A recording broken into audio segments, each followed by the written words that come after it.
আল্লাহর নবীর সাহাবী আপনার আসার পরে বললেন, ইয়া রাসূলুল্লাহ, ইয়া হাবিবাল্লাহ, নবী গো, বিভিন্ন রকম ভাবে আমাদের উপর অত্যাচার হয়, আমাদেরকে মারধর করে, আমাদেরকে বালুতে ফেলে দেয়, আমাদেরকে লোহার একটা শিক চাপানোর পরে আমাদের পিঠে ধরে, আমাদেরকে চাবুকের আঘাত করে।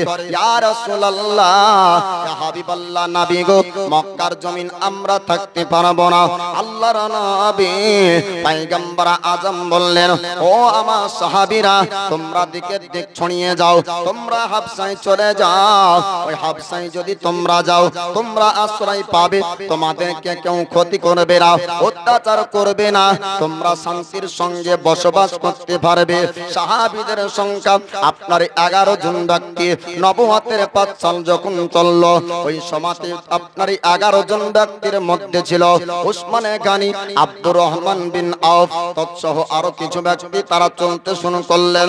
আল্লাহর নবী পয়গম্বর আযম তিনি তাদেরকে আপনার বলে দিলেন, ও আমার সাহাবীরা, তোমরা হাবশায় যাওয়ার পরে শান্তি সহকারে কোরআন তেলাওয়াত করতে পারবে, অসুবিধা নাই। কারণ ওখানকার বাদশা জালেম বাদশা না, ওই বাদশার আপনার ইনসাফ আছে এবং নরম দিলের মানুষ, ওর মধ্যে আপনার রহম আছে, দয়া আছে। আল্লাহর নবীর কথা মোতাবেক আপনার তারা চলতে শুরু করলেন। মক্কার কাফেরেরা, কুরাইশের আপনার কাফেরেরা খবর পেল মক্কার জমিন থেকে কিছু ব্যক্তি আপনার হাবশায় রওনা হয়েছে। এবার তারা পিছু করার জন্য চলতে শুরু করলো। যাবার পরে তারা ধরতে পারলো না, আপনার কাছতে তারা আপনার পার হয়ে গিয়েছে। কাফেরেরা, মক্কার কাফেরেরা আসার পর আবু জেহেল, আবু লাহাব দেনকে বলল, ও আবু জেহেল, ও আবু লাহাব সরদার, মক্কার জমিন থেকে উসমান গনি, আব্দুর রহমান বিন আউফ এরা পার হয়ে চলে গিয়েছে।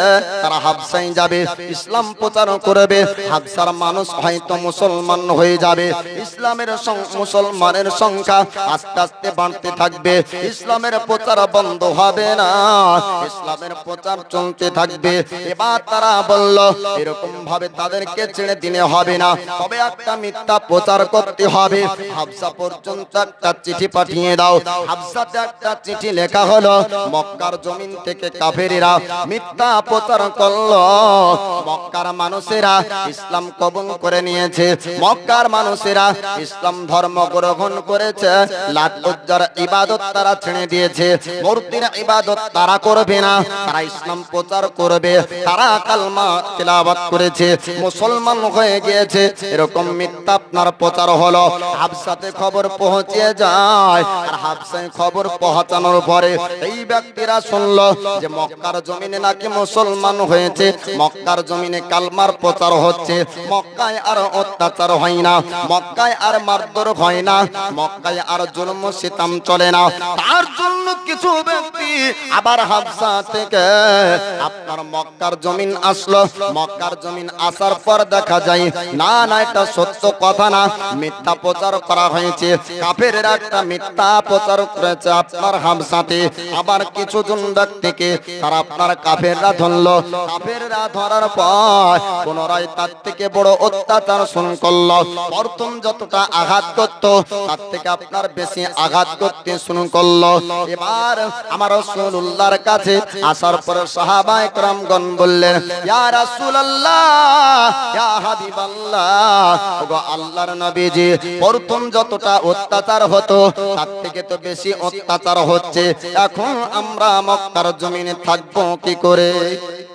এর আগে তো যতটা অত্যাচার করছিল, বলে ইয়া রাসূলুল্লাহ, হাবশা থেকে পুনরায় আবার মক্কার জমিনে যারা আসলো তাদেরকে এক এক করে ধরে আর তাদেরকে চাবুকের আঘাত করে। বলে ইয়া রাসূলুল্লাহ, ইয়া হাবিবাল্লাহ, ওগো আল্লাহর নবী, আমরা মক্কার জমিনে আর কেমন করে থাকব? নবী আমার বললেন, তোমরা যতজন আছো তোমরা সবাই হাবশায় চলে যাও। কিতাবের মধ্যে আপনার বলা হয়েছে 83 জন পুরুষ ব্যক্তি এবং 18 জন মহিলা ব্যক্তি পুনরায় আবার হাবশায় রওনা হলো। পুনরায় আবার 83 জন পুরুষ ব্যক্তির সংখ্যায় মুসলমান আর 18 জন মহিলা তারা আপনার রওনা হলেন হাবসাতে। এই নাজাশি বাদশার কাছে আপনার চলে গেলেন। যাওয়ার পরে আল্লাহর ইবাদত করেন, কোনো ব্যক্তি বাধা দেয় না। ওই জায়গাতে কোরআন তেলাওয়াত করে আর কোনো জন ব্যক্তি বাধা দেয় না।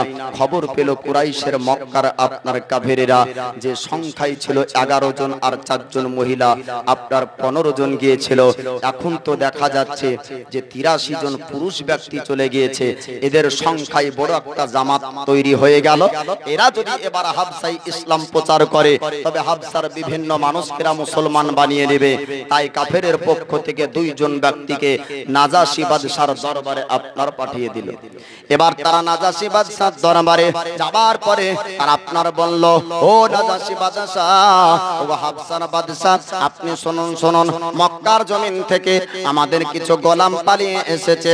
হাবসায় তারা বসবাস করছে, তাদেরকে আমাদেরকে ধরে দিতে হবে, মক্কার জমিন পাঠাতে হবে। এটা হলো মক্কার সরদারদের কথা। মক্কার সরদারদের পক্ষ থেকে, কুরাইশের সরদারের পক্ষ থেকে আমরা এসেছি আপনার হাবসার জমিনে। ওগো নাজাশি বাদশা, আপনার নাম শুনেছি, মক্কার জমিন আপনার প্রশংসা হয়। মক্কার মানুষরা বলে হাবসার আপনার বাদশা নাজাশি বাদশার মধ্যে ইনসাফ আছে। ওগো নাজাশি বাদশা, আপনার ইনসাফকে দেখতে চাই, আপনি কেমন বিচার করেন? আমাদের মক্কা থেকে পালিয়ে আসা গোলামদেরকে আপনি মক্কার জমিনে পাঠাবেন কিনা একটু জানিয়ে দেন। নাজাশি বাদশা বলল, ওগো আমার সেনাবাহিনীরা, ওগো আমার দরবারের মানুষেরা, তোমরা একটু হাবসার জমিনটা ভ্রমণ করো, মক্কা থেকে আসা গোলামদেরকে আমার দরবার পর্যন্ত নিয়ে আসো। আপনার হাবসায় ভ্রমণ হলো। নাজাশি বাদশার পক্ষ থেকে আপনার শুরু করলো সেনাবাহিনীরা হাবসা দেশে, হাবসা জায়গাতে আপনার যত মক্কা জমিন থেকে যাওয়া ব্যক্তিরা গিয়েছিল নাজাশি বাদশার দরবারে ডাক দেওয়া হলো। নাজাশি বাদশার দরবারে আপনার গেল। সমস্ত যারা নাজাশি বাদশার দরবারে যায় নাজাশি বাদশাকে আপনার সাজদা করে, কিন্তু নবীন সাহাবী আপনার সাজদা করলেন না। মুসলমানের পক্ষ থেকে একজন ব্যক্তিকে আপনার ডাক দেওয়া হলো। সেই ব্যক্তি আপনার নাজাশি বাদশার সঙ্গে কথা বলবে। আলীর খোদা মুশকিলে কোসা হায়দার কারদারের ভাই আপনার জাফর বিন আবি তালিব, জাফর বিন আবি তালিব আপনার যাবার পরে কেবল মাত্র আপনার সালাম ও কালাম করেছিলেন, সাজদা করলেন না। পাশ থেকে একজন ব্যক্তি ইশারা করে দেখিয়ে দেয়, ও জাফর বিন আবি তালিব, আমাদের বাদশার কাছে নতুন যে ব্যক্তি আসে সম্মানে আদবে সাজদা করে, আপনি তো সাজদা করলেন না, আপনি তাজিম করলেন না, বাদশার অসম্মান করলেন, বাদশার আপনি আদব রাখলেন না। আল্লাহ নবীর সাহাবী হযরতে জাবির, আপনার জাফর, তিনি হযরতে জাফর বিন আবি তালিব বলেছিলেন, ও নাজাশি বাদশার দরবারের মানুষ, তোমরা শুনে নাও, আমাদের রাসূলুল্লাহ আল্লাহর হাবিব তিনি আপনার জানিয়েছেন আল্লাহ ব্যতীত পৃথিবীর কোন মানুষকে সাজদা করা চলে না। জোরে বলুন। রাসূলুল্লাহর সাহাবী জাফর বিন আবি তালিব তিনি বলছেন, হে নাজাশি বাদশার দরবারের মানুষ, তোমরা শোনো, আমাদের রাসূলুল্লাহ বলেছেন, আমাদের নবী বলেছেন, আল্লাহ ব্যতীত অন্য গায়রুল্লাহকে কোন মানুষকে তার সম্মানে সাজদা করা চলে না। অতএব আমি কেবলমাত্র তার সঙ্গে কথা বলবো, তাকে আমি সাজদা করতে পারবো না। এবার নাজাশি দরবারের মানুষ তারা বলল, ও জাফর, তুমি এবার কি কথা বলবে? একটু তুমি কথা বলো। নাজাশি বাদশা বলল, ওগো মক্কার থেকে পালিয়ে আসা গোলামরা, তোমরা মক্কার জমিন থেকে কেন পালিয়ে এসেছো একটু জানিয়ে দাও। আপনার জাফর বিন আবি তালিব বলতে শুরু করলেন, ওগো নাজাশি বাদশা, ওগো হাবসা দেশের বাদশা, আপনি শুনুন শুনুন, আমরা মক্কার জমিন থেকে আর গোলাম আমরা পালিয়ে আসিনি, মক্কার জমিন থেকে আমরা জুলুম সিতাম অনেক অত্যাচারের ওপর আমরা সহ্য করতে যখন পারিনি, আমরা বাধ্যতামূলক মক্কার জমিনকে ছেড়েছি, মক্কার জমিন থেকে পালিয়ে এসেছি আমি তাদের অত্যাচারের জন্য। নাজাশী বাদশা বলল, তারা তোমাদেরকে অত্যাচার করত, তারা তোমাদেরকে কষ্ট দিত, তারা তোমাদেরকে মারত, একটু তোমরা জানিয়ে দাও, একটু তোমরা মনে দাও। আল্লাহর নবীর সাহাবী হযরতে জাফর বললেন, ও নাজাশী বাদশা, আমাদেরকে মারধর করত মক্কার কাফেরেরা, কুরাইশের সরদারেরা, অন্য সরদারেরা, আমাদেরকে তারা মারতে শুরু করত। নাজাশী বাদশা বলল, ওগো জাফর, কেন তোমাদেরকে মারত? তোমরা কি অন্যায় করেছো? তোমরা কি কোনো অন্যায় করেছো? তাদের কাছে কি ভুল কাজ করেছো?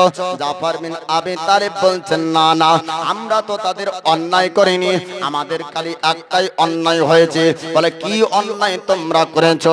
বলে, মক্কার জমিনে আমরা জাহিলিয়াতের সময়তে মূর্তির পূজা করতাম, আমরা জাহিলিয়াতের সময়তে অন্যায় কাজ করতাম, আমরা চুরি করতাম, আমরা নেশা করতাম।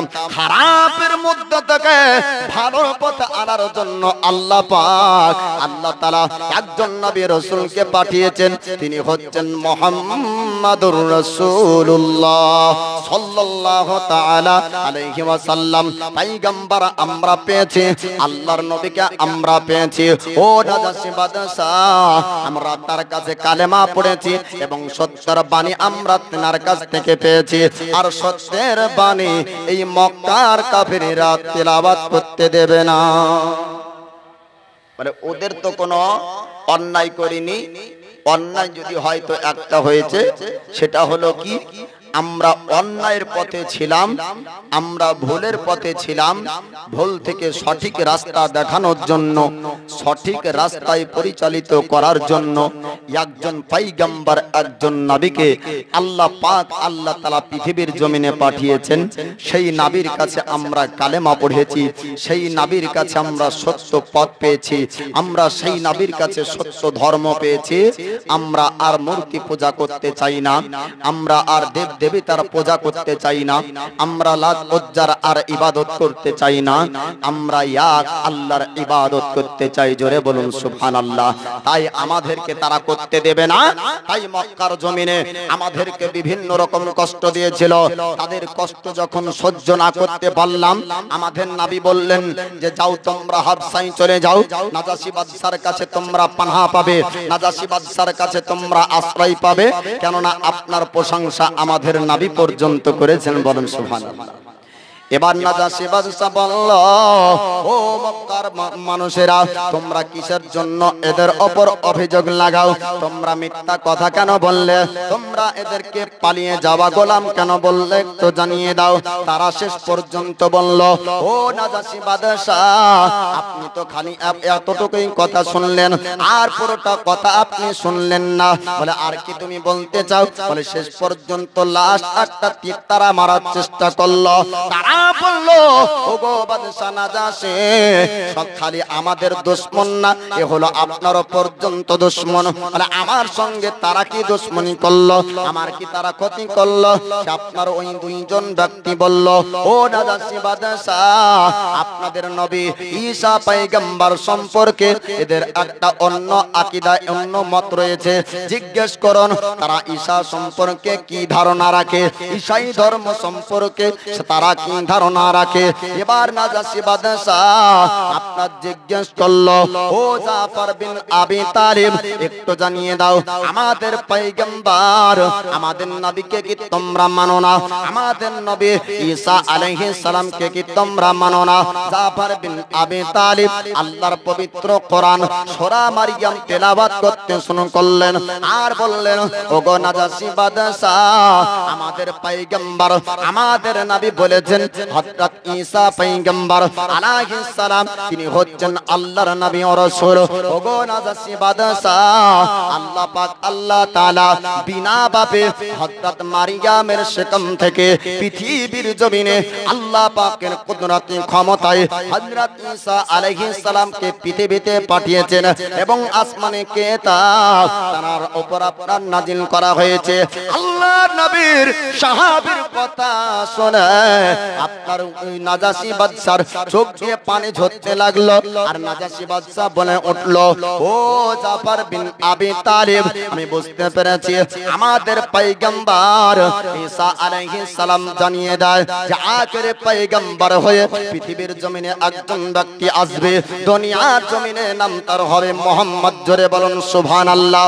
তাওরাত ইনজিল কিতাবের আপনার আলিম ছিলেন নাজাসী এই বাদশা। এই নাজাসী বাদশা আপনার বলে উঠলো, ওগো জাফর বিন আবি তালিব, শোনো শোনো, আমার এই সিংহাসনের দায়িত্ব যদি আমি ব্যস্ত না থাকতাম তবে আমি মক্কার জমিন যেতাম আর ওই পবিত্র মুহাম্মদ আখেরি পয়গম্বরের জুতাগুলা আমি সিধা করতাম। জোরে বলো সুবহানাল্লাহ। নাজাসী বাদশা বলল, ও জাফর বিন আবি তালিব, তুমি শুনে নাও, শুনে নাও, শুধু তাই না, আমি তার কাছে থাকতাম এবং তিনার খিদমতের সময়কে অতিবাহিত করতাম। ও জাফর বিন আবি তালিব, শোনো, মক্কার জমিন থেকে তোমরা যতজন ব্যক্তি মুসলমান এসেছো, আমার এই জায়গাতে থাকবে, কোনো অসুবিধা নাই। আমার সুলতানাতে থাকবে, কোনো ব্যক্তি তোমাদের ক্ষতি করবে না। আমি তোমাদের দায়িত্ব আমি নিয়ে নিলাম। এবার এই দুইজন ব্যক্তি আর কোনো উপায় যখন পেল না, মক্কার জমিনে আপনার তারা চলে আসলো। এবার নাজাসী বাদশার এই কথা শোনার পরে ঈসাই ধর্মের ব্যক্তিরা আর তার দেশের তার জায়গার নাগরিকরা রাজার উপর আপনার বাদশার উপর রাগ করলো। তারা বলে উঠলো, ওগো বাদশা, কি ব্যাপার, কি ব্যাপার? অন্য ধর্মের প্রশংসা, অন্য পয়গম্বরের প্রশংসা, অন্য নবীর প্রশংসা আপনার জবান দিয়ে বের হয়, আল্লাহর নবীর প্রশংসা আপনার নাজাসী বাদশা করেছিল। পরবর্তীতে কিতাবের মধ্যে লিপিবদ্ধ আছে, আপনার অন্তরের ভিতরে নাজাসী বাদশা আপনার আমাদের রাসূলুল্লাহর উপর ঈমান এনেছেন। বলুন সুবহানাল্লাহ। নাজাসী বাদশা হাবশাতে মারা গিয়েছিল। হাদিস শরীফের মধ্যে কিতাবের মধ্যে আছে, নবী আমার মদিনাতে জানাজা পড়িয়েছে। দাফন হয়েছিল হাবশাতে নাজাসী বাদশার, ওখানেই তার দাফন হলো, মারা গেল। কিন্তু মদিনা থেকে আমার রাসূল পাক আপনার জানাজার নামাজ পড়িয়েছিলেন এবং নবী পাক মাগফিরাতের দোয়া করেছিলেন এ নাজাসী বাদশার জন্য।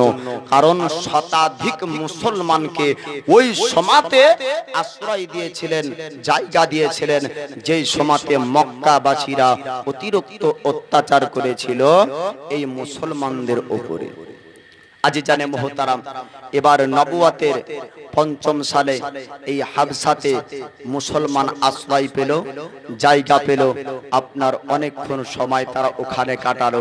আস্তে আস্তে মক্কাবাসীরা খবর পেল হাবশাতে তারা ইবাদত করছে, হাবশাতে তারা কোরআন তেলাওয়াত করছে, হাবশাতে তারা আরামে ইসলাম প্রচার করছে এবং হাবশার কিছু কিছু মানুষ ইসলাম ধর্ম গ্রহণ করছে। নবীর একজন শ্রেষ্ঠ চাচা, নাম তার হযরত আমিরে হামজা। নাম তার কি? আমিরে হামজা। ইনি হচ্ছেন শক্তিশালী এবং সাহসী একজন ব্যক্তি। নবুয়তের ৬ সালে তিনি ঈমান এনেছিলেন। কয় সালে? নবুয়তের ৬ সালে ইনি ঈমান এনেছিলেন, কালেমা পড়েছিলেন। এই হযরত আমিরে হামজা রাসূলুল্লাহর থেকে, নবীর থেকে বয়সে 2 থেকে 3 বছরের বড় এবং হযরতে সুয়াইবার দুধ আমার নবী পাকও পান করেছেন এবং হযরত সুয়াইবার দুধ এই আমিরে হামজা ইনিও পান করেছেন। এই দিক দিয়ে আপনার দুধ ভাই রাসূলুল্লাহর চাচা হযরত আমিরে হামজা। এই আমিরে হামজা যখন মুসলমান হয়, এবার আস্তে আস্তে ঘটনা শুনতে পাবেন, কাফেরেরা এবার জব্দ হবে। আর কতদিন অত্যাচার? উমারে ফারুক আর আমিরে হামজা দুইজন ব্যক্তি নবুয়তের 6 সালে তারপর থেকে উমারে ফারুক যখন ইসলাম কবুল করবেন, তারপরে আপনার কাফেরেরা আর ওই রকম অত্যাচার করতে পারবে না। এবার হযরত আমিরে হামজা রাসূলুল্লাহর কাছে আসলেন। আসার পরে এবার কালেমা তেলাওয়াত করেছেন, মুসলমান হলেন। মুসলমান হওয়ার পরে বললেন, ভাতিজা মোহাম্মদ, আপনার সঙ্গে আমি আছি, কালেমার বাণী প্রচার করেন। যদি কোনো মক্কার কুরাইশের কোনো ব্যক্তি যদি আপনার উপর হামলা করে, আমি আপনার সঙ্গে ঢাল হয়ে থাকবো। জোরে বলুন সুবহানাল্লাহ। এবার আল্লাহর নবীর সাহাবে হযরত আমির হামজা মুসলমান আপনার হলেন নবুয়তের 6 সালে। এবার বাহাদুর আপনার সিপাহী আসলো মুসলমানের মধ্যে, শক্তিশালী আপনার সাহসী ব্যক্তি নবী পাকের চাচা হযরত আমির হামজা আপনার মুসলমান হয়ে যায়। মুসলমান হওয়ার পরে ইনার আপনার একটা কাজ ছিল, সারা দিন আপনার সন্ধ্যা পর্যন্ত হরিণ শিকার করার জন্য জঙ্গল জঙ্গল আপনার সেখানে চলে যেত। নবীর চাচা আমির হামজা আপনার মুসলমান হওয়ার পরে আপনার দিনের বেলায় চললেন, যেতে যেতে আপনার হরিণ শিকার করে যেমন আপনার বাড়ির দিকে আসবেন, তখন আপনার একজন মহিলা, নাম তার সফিয়া, ওইজন ব্যক্তি মহিলাটা বলল, ও গো আমির হামজা, আপনার ভাতিজা মোহাম্মদকে গালি দিয়েছে আবু জেহেল, আপনার ভাতিজা মোহাম্মদ সম্পর্কে খারাপ খারাপ মন্তব্য করেছে। আমির হামজা শোনার পরে নিজেকে আর স্থির রাখতে পারলেন না, চলতে লাগলেন কাবার কাছে। যাবার পর আপনার আবু জেহেলকে পাওয়া গেল শিকার করা অবস্থাতে, হাতে আপনার তীর ধনুক ছিল, ওইটা আপনার হাতে নিয়ে গিয়ে আবু জেহেল পর্যন্ত পৌঁছালো। আবু জেহেলকে বলল, ও আবু জেহেল, আমার ভাতিজা মোহাম্মদকে তুই নাকি গালি দিয়েছিস, আমার ভাতিজা মোহাম্মদকে তুই নাকি খারাপ খারাপ কথা বলেছিস। আবু জেহেল বলল, হ্যাঁ হ্যাঁ, তোর ভাতিজা মোহাম্মদকে আমি গালি দিয়েছি, তোর ভাতিজা মোহাম্মদ সম্পর্কে আমি খারাপ মন্তব্য করেছি। আমির হামজা বলেছিলেন, ওরে আবু জেহেল শোন শোন, তুই কি এখনো খবর পাসনি?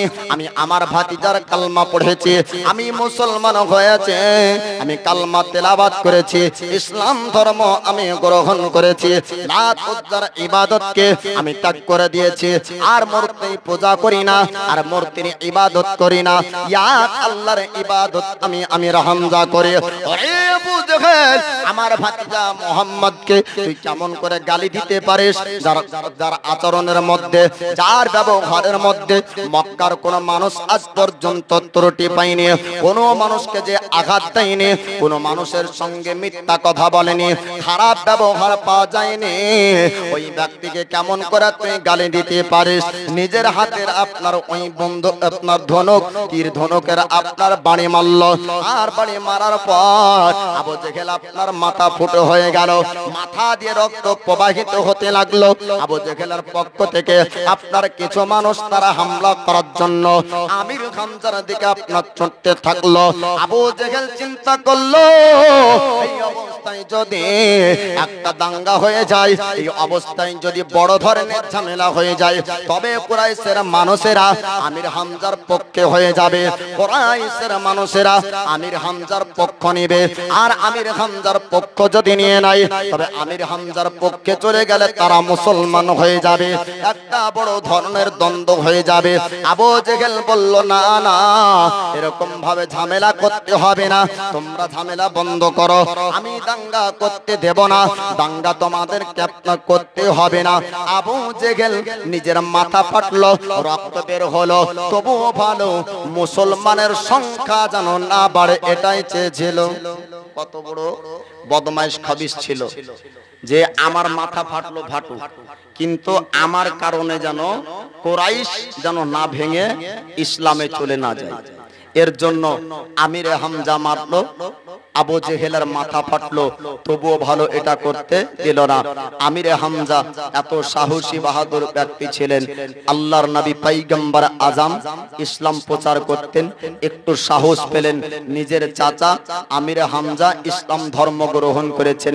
একই সালে একই সময়ে 3 দিন পরে আরেকজন সাহসী ব্যক্তি ইসলাম ধর্ম গ্রহণ করবেন, নাম তার হযরত উমারে ফারুক। জোরে বলুন সুবহানাল্লাহ। এই আবু জেহেলের রক্ত বের হলো, মাথা ফাটলো। এবার কুরাইশের বড় বড় সর্দারদের একটা মিটিং হলো যে এই রকম ভাবে তাদের হাতে মারও খেতে হবে, তাদের সংখ্যাই কম আছে। বলে যার দ্বারাতে এই ইসলাম প্রচার হচ্ছে তার গর্দন যদি আলাদা হয়ে যায়, তাকে যদি মেরে দেওয়া যায়, তবে আর এই প্রচার হবে না, ইসলাম প্রচার বন্ধ হয়ে যাবে। কে এমন সাহসী ব্যক্তি আছে যে আমিরে হামজার সামনে দিয়ে গিয়ে মুহাম্মাদের গর্দান কাটতে পারবে? তো ওই সময়তে অন্য সাহসী সিপাহী আর কে থাকবে? ওমর ফারুক বলছে আমি পারবো। বলে যদি এই কাজটা করতে পারো অনেক উট এনাম পুরস্কার তোমাকে দেওয়া হবে। আল্লাহর ইচ্ছা, আমার নবীর দোয়া, ওমর ফারুক ইসলাম ধর্ম গ্রহণ করবে। যে যাচ্ছে তরবারি নিয়ে মারতে, পরবর্তীতে দেখা যাবে সেই আবার ইসলামের পক্ষের এক সেনা হবে। জোরে বলুন সুবহানাল্লাহ। এবার ওমর ফারুক বলল আমি পারবো। আমির হামজার সামনে দিয়ে গিয়ে মুহাম্মাদের গর্দানকে কাটতে, আর মুহাম্মাদের গর্দান কেটে কুরাইশের কাছে আমি ফেলতে পারবো। এবার কুরাইশের সর্দাররা বলল ওমর ছাড়া কারো সম্ভব হবে না। মক্কার জমিনে কোন সিপাহীকে যদি কেউ ভয় করে, কোন সেনাবাহিনীকে কেউ যদি ভয় করে, কোন যোদ্ধাকে যদি কেউ ভয় পায়, তার নাম হলো ওমর। এই ওমর ফারুক ছাড়া আর কারো দ্বারা সম্ভব হবে না। ওমর ফারুক বলল এবার আমার দ্বারা সম্ভব হবে। মুহাম্মাদের গর্দান আমি কাটতে পারবো, মুহাম্মাদের গর্দান আলাদা করে দিব। আল্লাহ নবী পয়গম্বর আযম আরকাম বিন আপনার আবু আরকামের ঘরে তিনি আপনার বসবাস করছিলেন। আল্লাহর নবী আপনার আরাম করে মক্কার জমিনে খবর ছড়িয়ে গেল ওমর আসবে মুহাম্মাদের গর্দান কাটতে। আল্লাহ নবীর গর্দান কাটতে ওমর ফারুক আসবে। এবার আমিরে হামজা সহ আপনার সাহাবায়ে কেরামগণ আরকাম বিন আবু আরকামের ঘরে আপনারা তিনারা পাহারা দিতে শুরু করলেন। আল্লাহ নবী দোয়া করেন আল্লাহর কাছে, মাবুদ ভাই ওমরকে ইসলামের মধ্যে নিয়ে নাও, নয়তো আবু জেহেলকে ইসলামের মধ্যে নিয়ে নাও। আল্লাহ পাক আল্লাহ তাআলা নবীগণের দোয়াকে আপনার কবুল করে থাকেন। আপনার ওমর ফারুককে আল্লাহ পাক ইসলামের মধ্যে নিয়ে আসবে। এবার ওমর ফারুক বাড়ির দিকে রওনা হলো। আর বাড়ির দিকে রওনা হওয়ার পর একটা সওয়ারির পিঠের ওপর চাপলো। আপনার তরবারি নেওয়ার পরে ছুটতে ছুটতে আপনার নবী পাকের গর্দান কাটতে যাবে। রাস্তায় আপনার দেখা হলো নাইম বিন আব্দুল্লাহর সঙ্গে। নাইম বিন আব্দুল্লাহ বলল ও ওমর এখন অরঙ্গ তরবারি নিয়ে তুমি কোথায় চললে বলো? এত তরবারি নিয়ে তুমি কোথায় রওনা হলে একটু জানিয়ে দাও। ওমর ফারুক বললেন ও নাইম বিন আব্দুল্লাহ আমার রাস্তা থেকে হটে যা, আমার রাস্তা থেকে সরে যা, আমি আর কারো কথা শুনবো না। আজ মুহাম্মাদের গর্দান কাটবো, আজ মুহাম্মাদের গর্দান কাটবো। ইসলাম প্রচার আর মক্কার জমিনে হবে না। বাপ দাদুর ধর্মটা আর বন্ধ হতে দেব না। বাপ দাদুর ধর্ম আমাদের চলবে। বাপ দাদুর ধর্মের প্রচার, বাপ দাদুর ধর্মের ইবাদত কোন মানুষ আত্যাগ করবে না। মুহাম্মাদের গর্দান যদি কাটতে পারা যায় ইসলাম প্রচার আর হবে না, ইসলাম প্রচার বন্ধ হয়ে যাবে। এবার আল্লাহর নবীকে মারবে কি? ইসলামের মধ্যে আসবে। দেখুন বাবা, ইসলাম ধর্মের মধ্যে আপনার ওমর ফারুক কিভাবে আসবেন? নাইম বিন আব্দুল্লাহ বললেন ও ওমর শোনো শোনো, ওখানেতে তুমি যাবে, তবে একটু বাড়ির পরিচয়, একটু বাড়ির খোঁজকে তুমি নেবা না। তোমার বাড়ির কি ঘটনা ঘটেছে, তোমার বাড়ি কি পরিস্থিতির উপর আছে? ওমর ফারুক আপনার বলল ও নাইম বিন আব্দুল্লাহ তুমি কি বলতেছ একটু জানিয়ে দাও। ওমর ফারুককে আপনার নাইম বিন আব্দুল্লাহ বললেন ও ওমর ফারুক তুমি শুনে নাও, তোমার বোন ফাতিমা বিনতে খাত্তাব এবং তোমার বহনাই তোমার দোলা ভাই সাইর দুইজন ব্যক্তি ইসলাম ধর্ম গ্রহণ করেছে। যাও বাড়ির দিকে চলে যাও, তুমি একটু খোঁজে নাও তারা কি মুসলমান হয়েছে নাকি লাত উজ্জার ইবাদত করে, নাকি এখনো পর্যন্ত তোমার বাপ দাদুর ধর্ম পালন করে। এবার ওমর ওমর ফারুক আর সামনে দিকে আগালেন না, আর সামনে দিকে আপনার চললেন না। যাওয়ার পরে আপনার বাড়ির দিকে দরজায় ঠক ঠক ঠক ঠক করে আওয়াজ পায়। আল্লাহর নবী পয়গম্বর আজমের উপর যতটুকু আল্লাহর পবিত্র কোরআন অবতীর্ণ হয়েছিল, যতটুকু কোরআন নাজিল হয়েছে, আল্লাহর নবী পয়গম্বর তিনি সাহাবীদের মধ্যে কোরআনের আয়াতগুলা, আল্লাহর বাণীগুলা আপনার দিয়েছেন।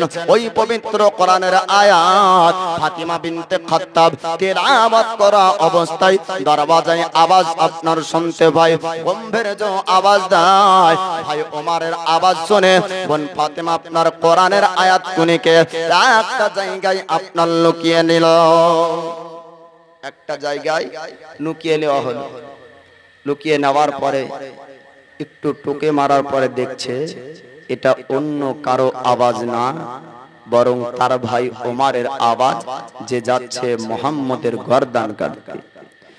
ভাই আজকে মুহাম্মদের গর্দান কাটতে যাবে, এনাম পুরস্কার পাবে তার জন্য। আর ভাই যদি জেনে নাই যে আমি সেই ধর্ম গ্রহণ করেছি, তাহলে তো আমাদের উপর অত্যাচার করবে, মারধর করবে, আল্লাহর পবিত্র কোরআনের আয়াতের অসম্মান করবে। কোরআনের আয়াতকে এক জায়গায় লুকিয়ে দরওয়াজা খুলতে দেরি হয়।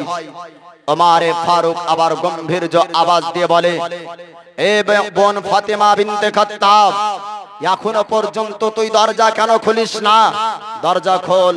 আপনার যেমনই দরওয়াজা খোলা হলো, ভিতরে ঢোকার সঙ্গে সঙ্গে তেরার বহনাই, তেরার দুলাভাই সাইদের ওপর মারধর করতে শুরু করলো, দাড়ি ধরে জমিনে ফেললো, আপনার সেনার উপর পা চাপিয়ে মারতে শুরু করলো। মারতে মারতে রক্তাক্ত করে দেয়। রক্তাক্ত অবস্থায় আপনার সেই ব্যক্তি বলল, ও ওমর মারধর করো, যত পারবা মার, যত পারবা আমাকে মারতে পারো, কিন্তু শোনো শোনো, তোমার মনের আশা মিটবে না, তোমার মনের তামান্না মিটবে না। তুমি চিন্তা করছো হয়তো মারের আঘাতে আমি কষ্টে ছটফট করব, ইসলাম ধর্ম ছেড়ে দিব। বলে না না না, আমি ইসলাম ধর্ম ছাড়ব না। আল্লাহর পবিত্র কোরআনের মজা পেয়েছি, জোরে বলুন সুবহানাল্লাহ। সমাধান চাও যদি জীবনে, মরণে ফিরে যাও খুঁজে নাও, চোখ রাখো কোরআনে, জোরে বলুন সুবহানাল্লাহ। এই পবিত্র কোরআনের মধ্যে কি মজা আপনারা তিনারা পেয়েছিলেন।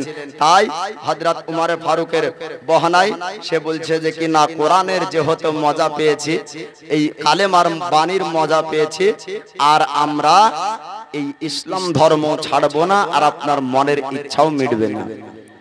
সমাধান চাও যদি জীবনে, মরণে ফিরে যাও খুঁজে নাও, চোখ রাখো কোরআনে, তবে পাবে সুখ শান্তির ঠিকানা, যদি মেনে নাও তুমি মনে প্রাণে।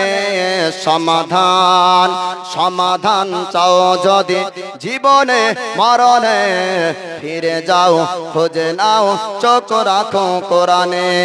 এ তো চির অমলান চির মুক্তির ডাক, এ যে মহাবাণী খোদায়ে কালামে পাক, জোরে বলুন সুবহানাল্লাহ। এ তো চির অমলান চির মুক্তির ডাক, এ যে মহাবাণী খোদায়ে কালামে পাক। এ দুনিয়া আর সে দুনিয়া, মুক্তি পাবে তুমি দোজাহানে।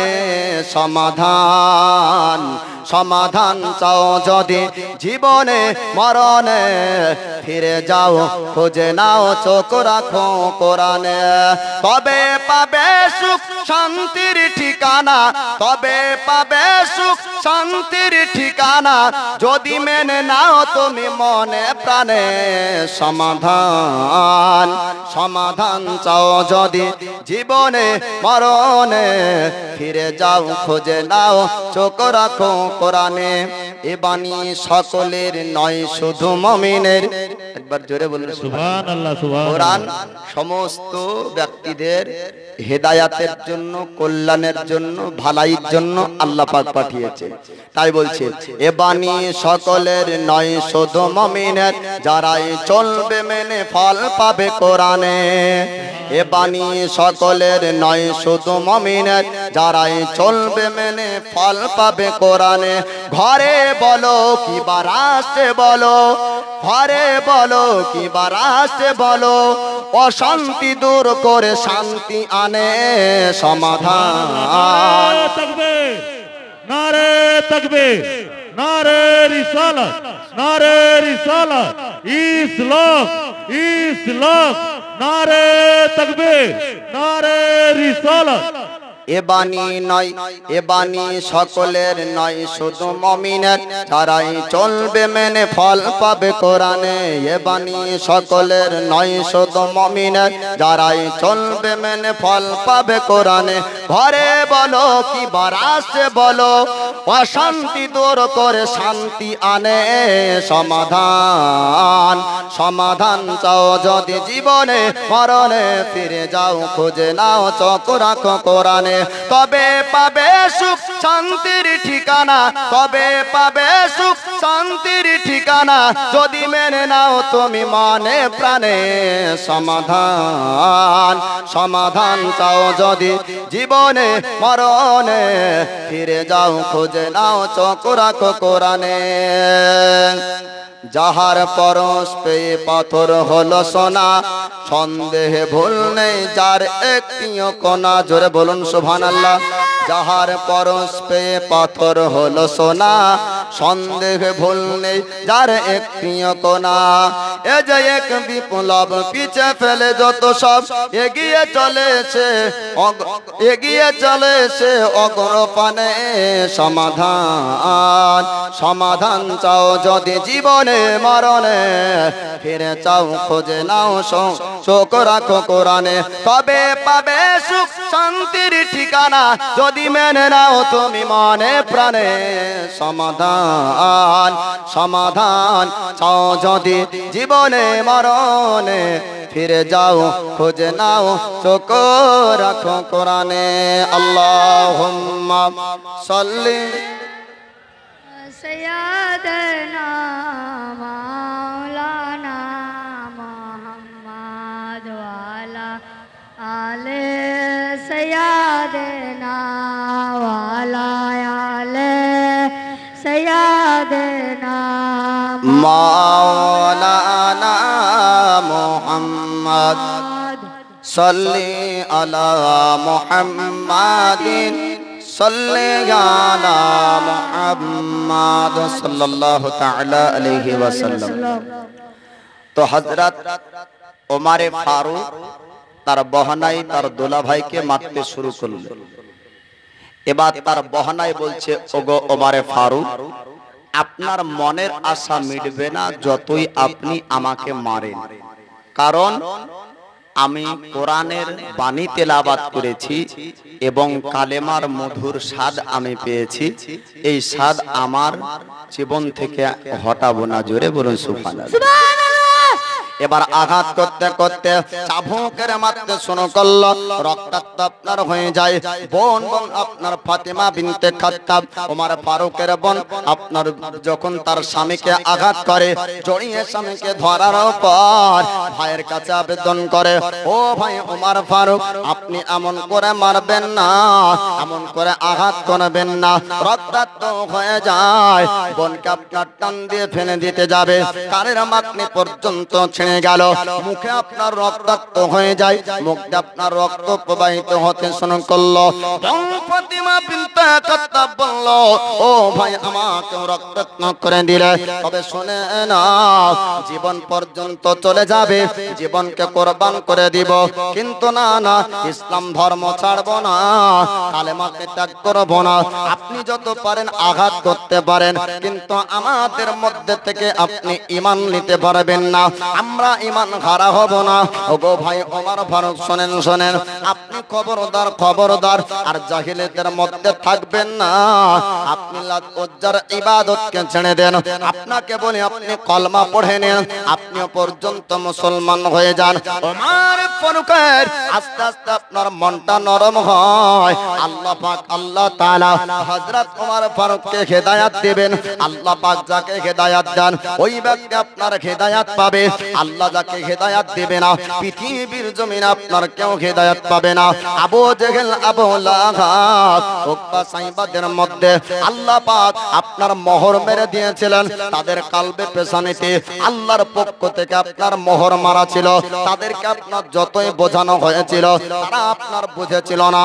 আল্লাহ পাক সূরা বাকারার মধ্যে বলেন, হাবিব গো, আমি যাদেরকে মোহর মেরে দিয়েছি, আমি যাদের চোখে পটি মেরে দিয়েছি, আমি যাদের পেছানিতে মোহর মেরে দিয়েছি, আমি যাদের কালবে মোহর মেরে দিয়েছি, আল্লাহর হাবিবকে আল্লাহ পাক বলেন আপনি তাদেরকে ভয় দেখাবেন, তারা ভয় করবে না। আপনি তাদেরকে বোঝাবেন, তারা বুঝবে না। আল্লাহ পাক আল্লাহ তাআলা ওমর ফারুককে আপনার হেদায়াত দিবেন। ওমর ফারুক ইসলাম ধর্ম গ্রহণ করবেন, আপনার ইসলাম ধর্ম পালন করবেন। মুসলমান হওয়ার জন্য আপনার মনটা আস্তে আস্তে নরম হয়ে যায়। হযরত ওমর ফারুক আপনার বলেছিলেন, ওগো ফাতেমা বিনতে খাত্তাব, ও বোন ফাতেমা, একটু আল্লাহর বাণী পবিত্র কোরআন আমাকে তিলাওয়াত করে শুনিয়ে দাও। এবার ফাতেমা বিনতে খাত্তাব ওমর ফারুকের বোন বললেন, ও ভাই, একটু পবিত্র হতে হবে। আপনি নাপাক অবস্থায় আছেন, আপনি একটু পরিবর্তন হয়ে আসুন, আপনি পাক পবিত্র হয়ে যান, আপনাকে আল্লাহর বাণী পবিত্র কোরআন শোনানো হবে। ওমর ফারুক আপনার গোসল করে পরিবর্তন হয়, শরীরকে আপনার পাক পবিত্র করলেন, আল্লাহর নবীর সাহাবী হবেন। এবার আপনার বোন ফাতেমা বিনতে খাত্তাব আল্লাহর পবিত্র কোরআন তেলাওয়াত করে করে আপনার যখন শোনায়, ওমর ফারুক আপনার বলতে শুরু করলেন, ও বোন ফাতেমা, এত সুন্দর বাণী তুমি কোথায় থেকে পেলে? যার কাছ থেকে এত সুন্দর বাণী এসেছে, না জানি সেই ব্যক্তি কত সুন্দর হবে। ওগো বোন ফাতেমা, আমি আর স্থির থাকতে পারি না, ওই ব্যক্তির চেহারাকে আমাকে দেখতে হবে।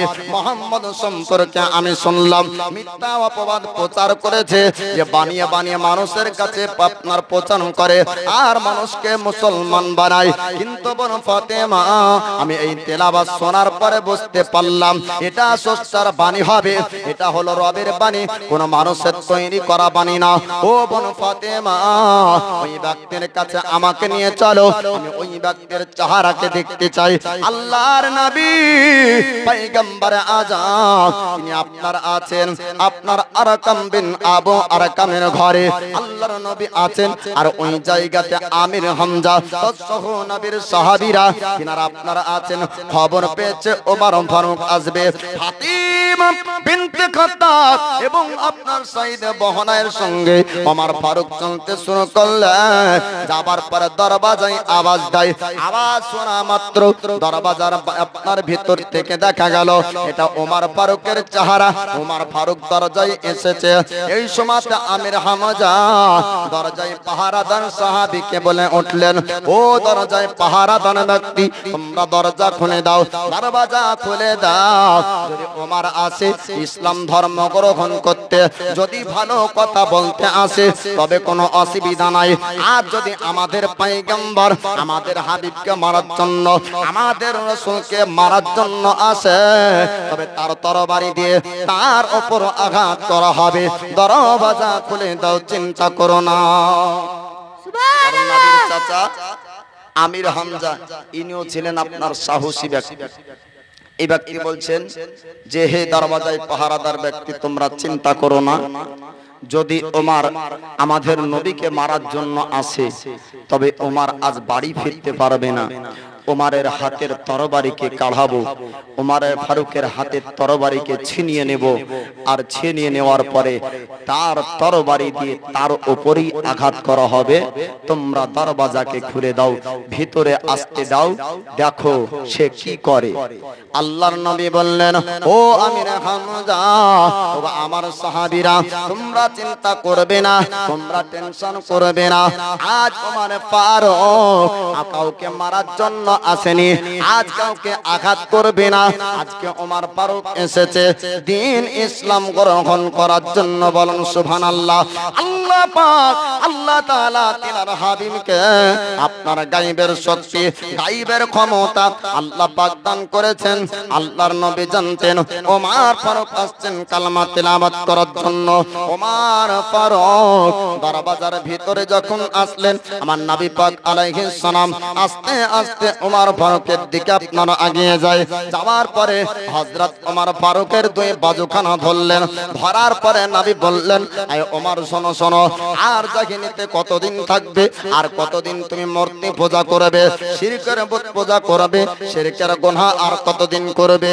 না না, ওই কাজগুলাকে ত্যাগ করে দাও, ওইগুলাকে ঘৃণা করে দাও, ইসলাম ধর্ম গ্রহণ করো, এক আল্লাহর ইবাদত করো, পড়ো আশহাদু আল্লা ইলাহা ইল্লাল্লাহ ওয়া আন্না মুহাম্মাদান আবদুহু ওয়া রাসূলুহু। সাক্ষী দাও আল্লাহ ব্যতীত কোন প্রতিপালক রব মাবুদ আর দ্বিতীয় নাই, মুহাম্মদ অর্থাৎ আমি আল্লাহর বান্দা ও রাসূল। বলুন সুবহানাল্লাহ। সঙ্গে সঙ্গে হযরত ওমর ফারুক বললেন, ইয়া রাসূলুল্লাহ, ইয়া হাবিবাল্লাহ, ওগো আল্লাহর নবীজি, আমার মনের ইচ্ছা অনেক পূর্বে গেঁথেছিল আপনার কাছে এসে কালমা তেলাওয়াত করব। ইয়া রাসূলুল্লাহ, ইয়া হাবিবাল্লাহ, ওগো আল্লাহর নবী, আমি মুসলমান হওয়ার জন্য, আমি কালমা পড়ার জন্য, আপনার খেদমত করার জন্য, দ্বীন ইসলামকে আগে বাড়ানোর জন্য আমার বোন ফাতেমা বিনতে খাত্তাবের ঘর থেকে আপনার এই জায়গা পর্যন্ত পৌঁছিয়েছি। আল্লাহর নবী যে তিনি আপনার জোরসে জোরসে নারা দিতে লাগলেন। ওমর ফারুক ইসলাম ধর্ম গ্রহণ করেছে, আর চিন্তা থাকবে না, মক্কার জমিনে এবার প্রকাশ্যে ইসলাম প্রচার হবে, বাধা কেউ দিবে না। জোরে বলুন সুবহানাল্লাহ।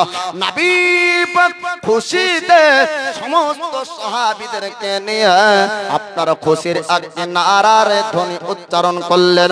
এবার সাহাবীদেরকে হযরত ওমর ফারুক বললেন, ও আমার সাহাবী বন্ধুরা, তোমরা আর কেউ চিন্তা করবে না, আমি কাফেরদের মধ্যে ছিলাম, তাদের মজলিসে আমি ইসলাম সম্পর্কে খারাপ মন্তব্য করেছিলাম, ইসলামকে গালি দিয়েছিলাম, ইসলাম সম্পর্কে খারাপ কথা বলেছিলাম।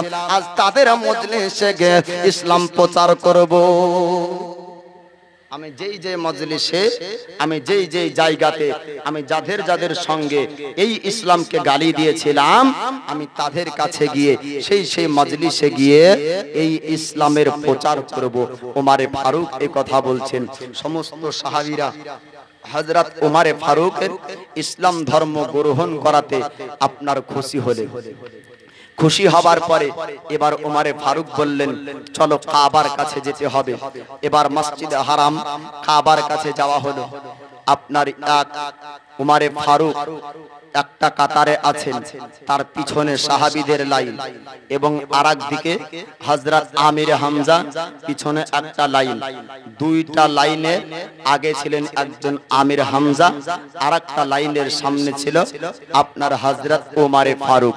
চলতে লাগলেন, কাবার কাছে গিয়ে চিৎকার করে আওয়াজ দিয়ে ওমর ফারুক কুরাইশদেরকে ডাক দিয়েছিলেন। এবার কুরাইশরা আপনারা কাবার কাছে আসলো, মক্কার সর্দাররা কাবার কাছে আসলো। এবার কুরাইশরা চিন্তা করলো, ওমর হয়তো গর্দান কেটেছে, গর্দান দেখানোর জন্য আসছে, হয়তো মুহাম্মাদের মুন্ডি কাটা হয়েছে, মুহাম্মাদের মুন্ডু দেখতে পাওয়া যাবে, আর ইসলাম প্রচার হবে না, প্রচার বন্ধ হবে। এবার বাপদাদার ধর্মটা এবার চলবে, আর কোনো অসুবিধা থাকবে না, আর কোনো তিলাওয়াত হবে না, আর কোনো বাণীর প্রচার পাওয়া যাবে না। আর কুরাইশরা আনন্দ সহকারে কাবার কাছে পৌঁছালো। হযরত ওমর ফারুক চিৎকার করে আওয়াজ দিয়ে বলে, ও কুরাইশের মানুষেরা, ও তোমরা কাফেরেরা, তোমরা শুনে নাও, ও মক্কাবাসীরা তোমরা শোনো, আমি ইসলাম ধর্ম গ্রহণ করেছি, আমি মুসলমান হয়েছি, আমি কালমা পড়েছি, কালমা তেলাওয়াত করেছি, আজ থেকে করলাম, আজ থেকে প্রকাশ্যে ইসলাম প্রচার হবে, আজ থেকে প্রকাশ্যে কালেমার দাওয়াত হবে, আজ থেকে গলিতে গলিতে রাস্তায় কালমা কালমার প্রচার হবে, বাজারে ভরপুর মানুষের সামনে ইসলাম প্রচার হবে। কে মোকাবেলা করবা আমার সঙ্গে চলে আসো, কে যুদ্ধ করবা আমার সামনে চলে আসো। আর আপনারা কুরাইশরা ভয় করলো, সামনা সামনে যেতে পারলো না। তবে সমস্ত সরদাররা চিন্তা করলো ওমরের প্রতিবাদ যদি না করা যায়, এই কাবার কাছে এসে ও আপনার গর্জন দিয়ে বলে ইসলাম প্রচার হবে ঘরে ঘরে, প্রতিটা মজলিসে মজলিসে কালেমার প্রচার করবে। তাই ওমরে ফারুকের সামনে হয়ে গেল, মানুষদের মধ্যে একটা দাঙ্গা লেগে গেল, একটা আপনার যুদ্ধ শুরু হয়ে গেল। ওমর ফারুকের সঙ্গে দীর্ঘক্ষণ ধরে আপনার দাঙ্গা হয়, দীর্ঘক্ষণ ধরে আপনার ঝামেলা চলছিল। আবু জেহেল ছুটতে গেল, যাবার পরে বলে কাবার কাছে এতক্ষণ ধরে কিসের দাঙ্গা হয়, কিসের এতক্ষণ ধরে ঝামেলা হয়, লড়াই কিসের চলতেছে একটু তোমরা জানিয়ে দাও। কুরাইশরা বলল সরদার আবু জেহেল আপনি কি জানেন না, আপনি কি শোনেননি, যেই ওমর মুহাম্মদের গর্দান কাটতে গিয়েছিল আজ ওই ওমর মুসলমান হয়েছে, আজ এই ওমর কালমা পড়েছে। আজ ওমর বলছে প্রতিটা ভরা মজলিসের মধ্যে কালেমার প্রচার করবে, ঘর ঘর কালেমার প্রচার হবে, প্রতিটা জায়গাতে কালমার প্রচার করবে। শুধু তাই না, যে সমস্ত মুসলমানরা কাবার কাছে আসতে সাহস পেত না, আজ ওমর সমস্ত ব্যক্তিদেরকে কাবার কাছে নিয়ে এসেছে। আর কাবার কাছে নিয়ে এসে এক আল্লাহর ইবাদত করেছে, নামাজ পড়েছে। তার জন্য তার সঙ্গে আমরা মোকাবেলা করেছিলাম। এবার সেই সময় আবু জেহেল দেখলো ওমরের সংখ্যায় আপনার কিছু মানুষ হয়ে যাবে। আবু জেহেল বলল না না, এরকম ভাবে যুদ্ধ করতে হবে না, তোমরা এরকম যুদ্ধ লড়াই করা বন্ধ করে দাও। তারা একটা মিটিং করবে, সিদ্ধান্ত একটা নিতে হবে। যুদ্ধের ফলাফলে দেখা যাবে যে তারা কুরাইশের উপর হামলা করবে, যেহেতু মুসলমানের সংখ্যা বেড়েছে। এবার যদি ওমরে ফারুক এবং আমির হামজা বড় বড় দুই যোদ্ধা তাদের সঙ্গে আছে, আর তাদের মোকাবেলায় সবাই সাহস পাবে না যে তাদের সঙ্গে মোকাবেলা করবে। এবার গোপনীয় মুসলমানদের ওপর আলাদাভাবে অত্যাচার করতে হবে, আলাদাভাবে আঘাত করতে হবে। একজন বিখ্যাত পাপী আপনার নিকৃষ্ট ব্যক্তি ছিল মক্কার জমিনে, তার নাম হলো উমাইয়া বিন খালফ। এই উমাইয়া বিন খালফ এত পাপী ছিল যে মক্কার জমিনের কমজোর ব্যক্তিদের উপর অত্যাচার করত। খালি মুসলমান বলে নয়, সমস্ত ধর্মের কমজোর ব্যক্তিদের উপর এই উমাইয়া বিন খালফ অত্যাচার করত। গোলামদেরকে চাবুক দিয়ে মারত, বান্দীদেরকে লন্ডিদেরকে চাবুক দিয়ে মারত। এই উমাইয়া বিন খালফ পাপীর ঘরের একজন ব্যক্তি কৃতদাস গোলামের কাজ করতেন, নাম তার হযরতে বেলাল। এই আবু জেহেল, আবু লাহাব, এই সমস্ত ব্যক্তি সরদারেরা এক জায়গায় বসে চিন্তা করলো যে এই রকম ভাবে দল এক দলের সঙ্গে যুদ্ধ যদি লেগে যায় তাহলে কি হবে, আমাদেরও ক্ষতি হবে, তাদেরও ক্ষতি হবে। আর এই রকম ক্ষতি করা যাবে না। বলে কি করতে হবে, এক এক করে মুসলমানকে সাইড থেকে মেরে দিতে হবে।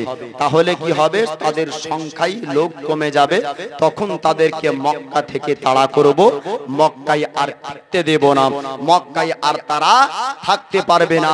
যেহেতু এখন ওমর এসেছে ইসলামের মধ্যে, সামনা সামনে ডাইরেক্ট মোকাবেলা করা যাবে না। তো উমাইয়া বিন খালফ এ একটা ছিল সরদার এবং বাদশা। এই উমাইয়া বিন খালফ ওই মিটিং এ উপস্থিত ছিল। আর উমাইয়া বিন খালফের গোলাম হযরতে বেলাল, আর হযরতে বেলালের এক বন্ধু নবী পাকের কাছে কালেমা পড়ে মুসলমান হয়ে গিয়েছিলেন। জোরে বলুন সুবহানাল্লাহ। হযরতে বেলাল জিজ্ঞেস করেছিলেন, বন্ধু তোমার মধ্যে পরিবর্তন এত দেখা যায়, তুমি কোথায় থেকে পরিবর্তন হলে? তোমার আখলাক চরিত্রের মধ্যে পরিবর্তন দেখা যায়, তোমার চলার মধ্যে পরিবর্তন পাওয়া যায়। হযরত বেলালের বন্ধু বলেছিলেন, ওগো বেলাল, একজন ব্যক্তি মক্কার জমিনে এসেছে, নাম তার হলো মুহাম্মদ। আর মুহাম্মাদের কাছে যে কালমা পড়ে, মুহাম্মাদের কাছে যে কালমা পড়ে নাই, সে ব্যক্তি এমনি পরিবর্তন হয়ে যায়। বলুন সুবহানাল্লাহ। আমি গতকাল বলেছিলাম যে আগামী কালকে আলোচনা শুনবেন যে ইসলামের মধ্যে আসতে কত কষ্ট হয়েছে আর ইসলামকে এই জায়গায় রাখতে কত কষ্ট হয়েছে, কত কষ্টের পরিবর্তে এই ইসলাম কায়েম ও দায়েম রয়েছে। জীবনী আপনারা বহুদিন থেকে শুনেছেন, আমার জন্মের আগ থেকে মনে হয় আপনারা জীবনী শুনেন, তবে জীবনী তো বহু বক্তার কাছে শুনেছেন, বহু ঘটনা ওয়াকিয়া আপনারা শুনেছেন, অনেক ওয়াকিয়া মুখস্থ আপনাদের আছে। তো বাল্যকালের ঘটনা একবার দুবার না, অনেকবার আপনাদের শোনা হয়েছে। এটা এখন রাখেন।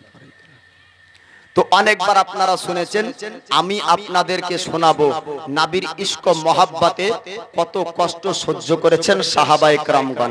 আজকের রাত ও আগামী কালকের রাত এই বিষয়ের আপনারা আলোচনা শুনতে পাবেন।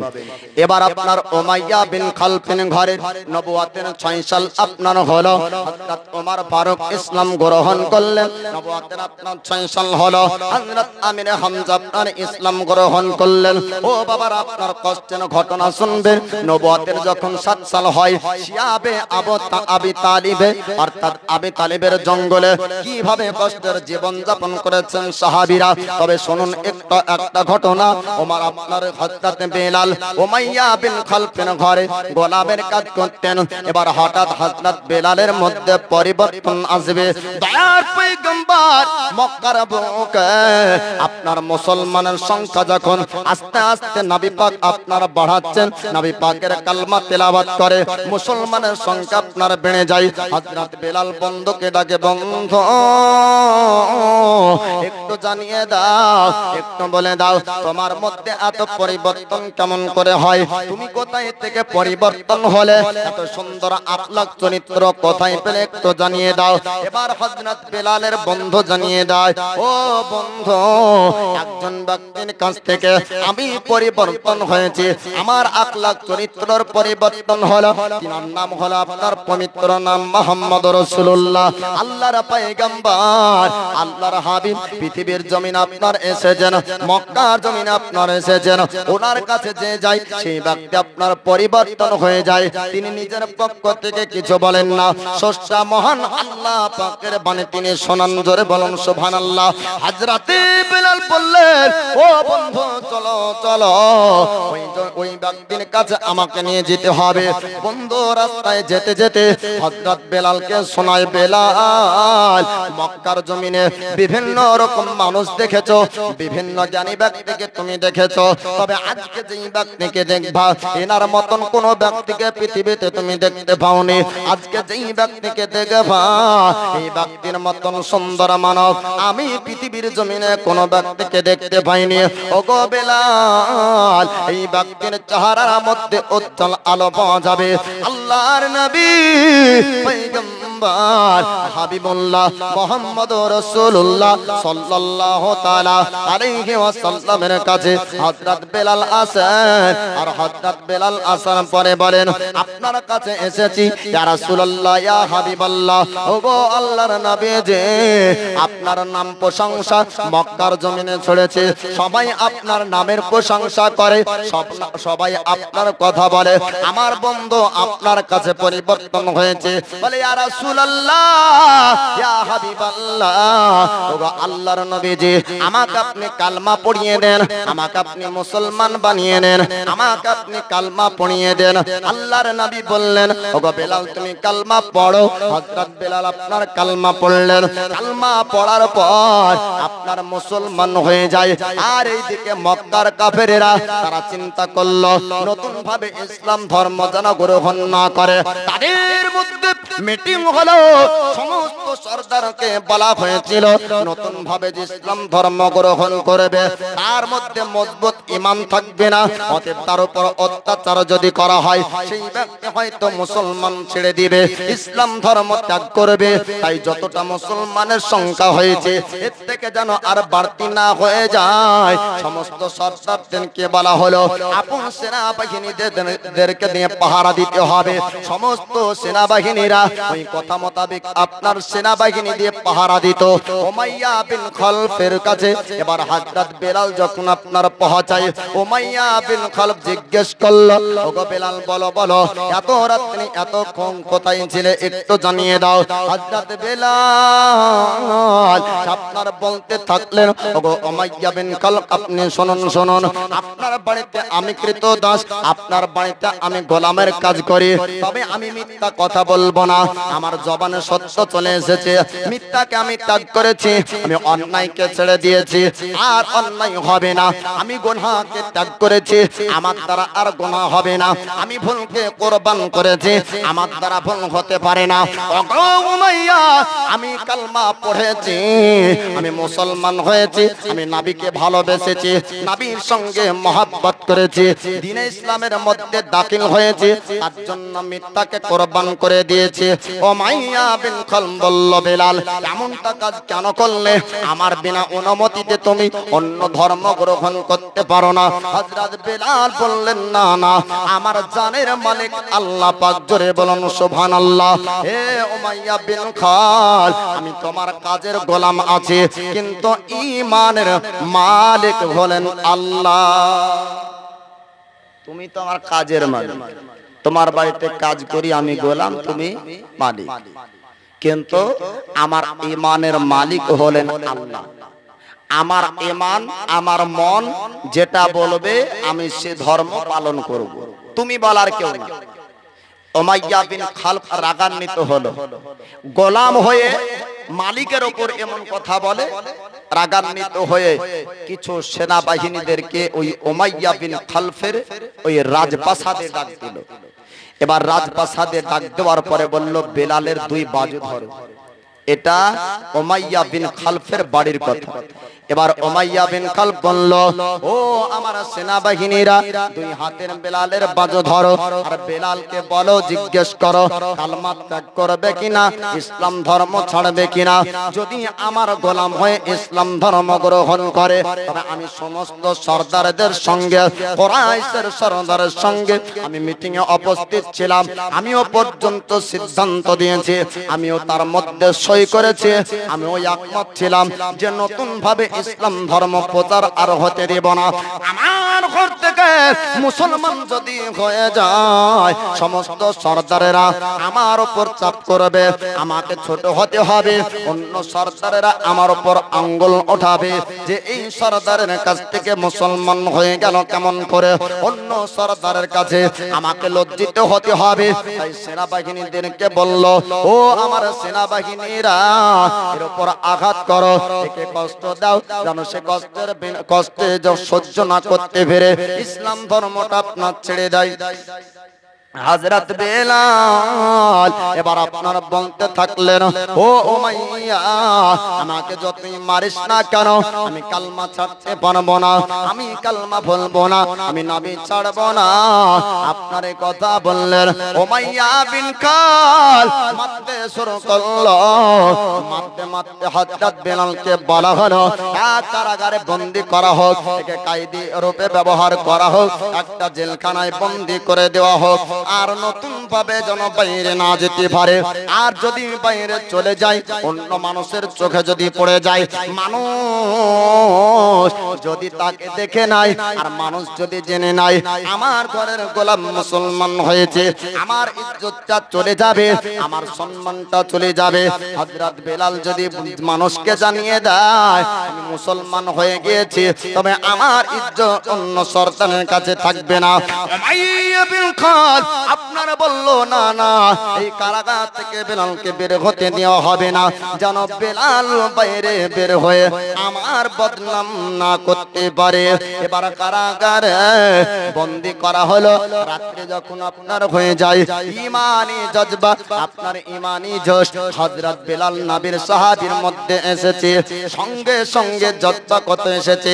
তারা চিন্তা করেছিল নতুন নতুন মুসলমান যদি হয়ে যায়, তাদের উপর অত্যাচার করলে আপনার তারা ঈমান হারা হয়ে যাবে, তাদের উপর অত্যাচার করলে কালমা হয়তো ছেড়ে দিবে, তাদের উপর অত্যাচার করলে তারা হয়তো কালমা মুছে যা কালমাকে ভুলে যাবে, কিন্তু না না, নবীর ইশক মোহাব্বত আপনার তার অন্তরের মধ্যে গেঁথে গিয়েছে।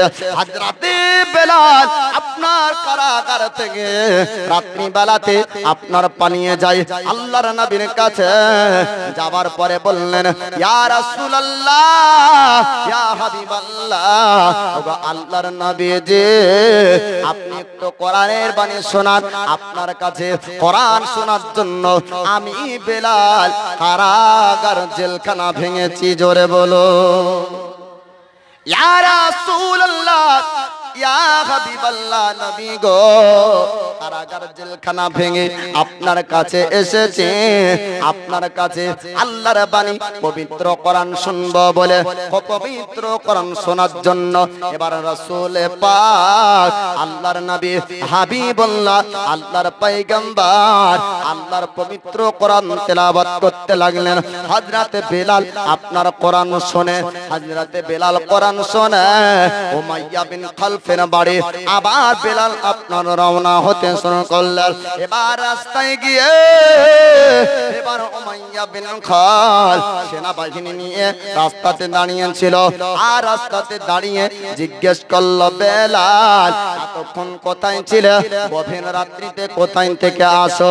আল্লাহর নবীর সাহাবী হযরত বেলাল বললেন ও উমাইয়া বিন খাল, আমি গিয়েছিলাম নবী পাকের কাছে, আল্লাহর নবীর কাছে কালমা পড়ে মুসলমান হয়েছি, আল্লাহর বাণী পবিত্র কোরআন শোনার জন্য গিয়েছিলাম। কারাগার জেলখানাকে তুমি কেন ভেঙেছিলে একটু জানিয়ে দাও। হযরত বেলাল বললেন ও উমাইয়া বিন খাল, তোমার কারাগার জেলখানা কত শক্ত হতে পারে না, যতটা শক্ত আমার নবী পাকের বাণীর টানে শক্ত, জোরে বলো নবীর আল্লাহর কোরআন তেলাওয়াতের বাণী শোনার যে একটা নেশা, এই শক্তি রুখতে পারে না তোমার এই জেলখানা, তোমার এই কারাগার। তাই ভেঙে আমি আল্লাহর নবীর কাছে গিয়েছিলাম। ইশকের মহাব্বত, নবীর প্রেম ভালোবাসার এত টান, হযরতে বেলাল জেলখানা ভেঙে আপনার গিয়েছেন। বাপ এবার উমাইয়া বিন খালফ সেনাবাহিনীদেরকে বলল এ বেলালকে এত আঘাত দে, এত আঘাত দে যেন বেলাল কালমা ছাড়তে বাধ্য হয়ে যায়। বাপ আপনারা শুনবেন না যে সাহাবীদের কষ্টের কথা। নবীর এবার জীবনী নবুয়াতের 6 সাল থেকে শিয়াবে আবি তালিবের আপনার ঘটনা শুনবেন, নবুয়াতের 10 সালের ঘটনা শোনাবো, হিজরতের ঘটনা আপনারা শুনবেন। তবে সাহাবীর একটু কষ্টের কথা শুনেন। আমরা দাবি করি যে আমরা নবীর আশিক, দাবি করি না? আমরা নবীর প্রেমিক, নবীর আশিক দাবি করি। যদি নবীর ইশক মহাব্বতে একজন ব্যক্তিকে বলা হয় 1000 টাকা দেন, তো সঙ্গে সঙ্গে হাত ওর মুখ ওর মাথা সব ওর আই মাথার উঠে না। তো আর অর্থ যদি নবীর থেকে প্রিয় হয়ে যায়, ও কেমন নবীর দেওয়ানা হবে? নবীর ইশক মহাব্বতে মাল ও দৌলত সব লুটিয়ে দিবে, তবেই তো হবে সে নবীর প্রেমিক ব্যক্তি। নবীর ইশক মহাব্বতে একটু গুনগুন আওয়াজে একটু দরুদ শরীফ পড়েন বাপ। আল্লাহুম্মা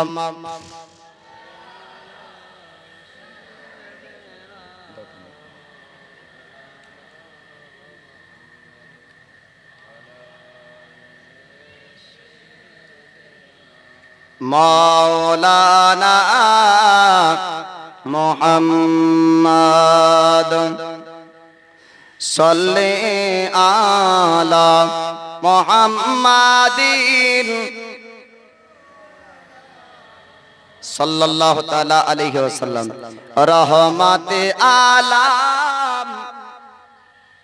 সুবহানাল্লাহ। দেখেন বলতে বলতে নবী প্রেমিক ব্যক্তি 510 টাকা নারায়ে তাকবীর, নারায়ে রিসালাত, মাসলাকে আলা হযরত। এই দেখেন 510 টাকার দাতা বলেন জিন্দাবাদ। আমিন ইয়া রাব্বাল আলামিন বিদায় হাবিবিকা সাজ্জাদুল আম্বিয়া ওয়াল মুরসালিন। এরকম নবীর প্রেম ও ভালোবাসা, নবীর ইশক মহব্বতে আপনারা 500 100 200 এই স্টেজে এখানে দিয়ে যাবেন। আলোচনা আপনারা শুনুন। একবার মহব্বতে হাত উঠিয়ে সবাই একটু বলেন তো ইয়া রাসূলুল্লাহ, ইয়া রাসূলুল্লাহ।